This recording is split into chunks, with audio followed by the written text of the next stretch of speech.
Danville, VA. 10 minutes into a small community meeting between black farmers from Southern Virginia and regional campaign staff for Senator Elizabeth Warren of Massachusetts, an aide took the floor. He was the only white person to speak in a room of older black voters seated in an old beauty salon. He stood, delivering an off-the-cuff pitch for Ms. Warren's plan to help rural black America, proposals for new access to funding for black farmers, and to address discrimination in the United States Department of Agriculture. She understood the challenges black farmers faced, he said. But he was cut off mid-sentence, before he could finish his appeal for their support. Instead, the black farmers had a message for him, and for Ms. Warren's campaign. Plans and rhetoric are one thing, but to trust a candidate to deliver, or the government at all, is entirely another. In a community all too familiar with legal discrimination and unequal access to public services, believing in big, structural change, as Ms. Warren likes to call it, is a gamble. No disrespect, called out Lauren Hudson, a 62-year-old hemp farmer, but there's a whole different avenue when we go for funding versus when a white family goes for funding. Democratic candidates have come to understand that they need policies that target racial inequities, especially to win over black voters, a vital force in the Democratic primary. Senator Bernie Sanders of Vermont says single-payer health insurance will close disparities like the higher infant mortality rate in black families. Former Mayor Pete Buttigieg of South Bend, Indiana, released his Frederick Douglass Plan, which calls for overhauling the criminal justice system, health care equity, and education funding. In addition to her proposals for black farmers, Ms. Warren has aimed to design her health care and education plans so that they take corrective steps to address historical inequality. Still, even as the plans add up, black voters have largely not shown enthusiasm about these candidates, and the polling numbers have barely budged. According to a recent nationwide poll of black voters from The Washington Post and Ipsos, former Vice President Joseph R. Biden Jr. holds a significant edge, with the support of nearly 50% of respondents. Among black voters 65 and older, polls showed Mr. Biden ahead by 60 percentage points.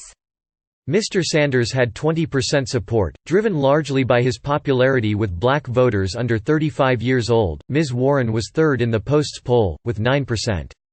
Over the course of her campaign, at events geared toward black voters, Ms. Warren often cites policy proposals such as investment in historically black colleges and new housing in formerly redlined communities. Crowds generally respond positively. "I want a world where the color of your skin doesn't matter, you get the same opportunities," Ms. Warren said at an event over the weekend hosted with groups including the Iowa chapter of the NAACP. "We do not fix a system like this by pretending that race doesn't matter." Mr. Sanders's progress with black voters has been a mixed bag. He is beloved among younger voters and viewed with some suspicion by older ones, who largely supported Hillary Clinton in 2016 and found his insurgent campaign to be harmful to her in the general election. Late last year, Mr. Sanders replaced his South Carolina state director, a sign of the campaign's desire to shift his strategy for winning over black voters. Mr. Biden's candidacy is helped by several factors, including his widespread name recognition, public proximity to former President Barack Obama, and close relationship with black community leaders dating to his years in the Senate. But in interviews with dozens of black voters in Virginia and South Carolina, another theme emerges: Mr. Biden is also ahead because his leading rivals have yet to wrestle with how their promises of structural change must overcome historical distrust of the government in black communities. Theodore Johnson, a senior fellow at the Brennan Center for Justice who studies race and electoral politics, said black skepticism in government stretches back decades, citing Booker T. Washington and his early 19th century argument for black self-help, rather than a focus on systemic discrimination. Black voters are often described as moderates, but Mr. Johnson said the voting choices are more nuanced than straightforward ideological choices. Racism contributes to black people's lack of support for mass federal programs. Mr. Johnson said, "There's a sense that, if you prefer federal programs, that can be an admission that you can't make it without white people or government." In Medicare for All, free college and other signature progressive proposals, like the cancellation of student loan debt or housing equality, candidates are asking black voters to trust that government can correct the same systemic inequalities that government helped create. But there is often no plan to undo the cynicism that decades of governmental failure have created among older black voters in particular. "No matter who is in office, the government has not been our best friend," said Samuel Crisp, 73. He is part of the Piedmont Progressive Farmers Group, which focuses on egg production, and attended the Warren campaign event in Virginia. "They all have programs that work against us," he added. "And they don't seem to understand that."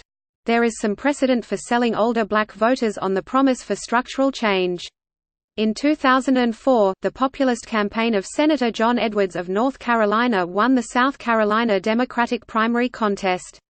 The Reverend Jesse Jackson's presidential campaigns in 1984 and 1988 succeeded in bringing a message of systemic upheaval to black voters, winning 11 contests in 1988, including in Virginia and South Carolina. In an interview, Mr. Jackson urged the current crop of left-wing candidates like Mr. Sanders and Ms. Warren to get better at working to relate to and understand black communities. "I earned the trust of the people. I worked with them on the ground. I wasn't just an election candidate. I served with them," Mr. Jackson said. "I was at their restaurants. I played football. I stayed in their homes." Mr. Jackson acknowledged that forming those connections is a different challenge for white candidates, who could risk appearing pretentious and not genuine, but he said he believed there were authentic and effective approaches. He said that his personal politics precluded him from voting for Mr. Biden in the Democratic primary, but that Mr. Biden was boxing out the progressive candidates among some vital black communities. "Bernie and Warren are on the right side of history, Biden is a moderate and our needs are not moderate," Mr. Jackson added. "You must build a coalition and you do it through new relationships." In the farming meeting, the difficulty of the task was evident. Attendees mostly said they agreed with the substance of Ms. Warren's farming proposal, which had been updated after dozens of black farmers said her initial policy did not adequately address racial bias. They said that they personally liked Ms. Warren. But they did not support her.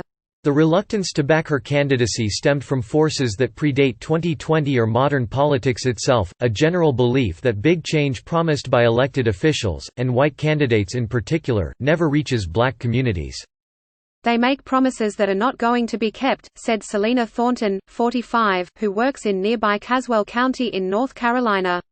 "Discrimination has been around how long? Since the beginning of time. And just inviting black people to events is not the answer to that." Bryant Hood, a 46-year-old resident who helped organize the event with Ms. Warren's team, said he thought the candidates who are pitching enormous change and government involvement in people's lives had not adequately wrestled with what they're asking black votes to believe in. "Presidential candidates hit the church, they hit the community's leaders, and they think that's all they need to do," said Mr. Hood, who sat out the last election after voting twice for Mr. Obama. "I don't think it's that they don't want to do more," he added, "they don't know."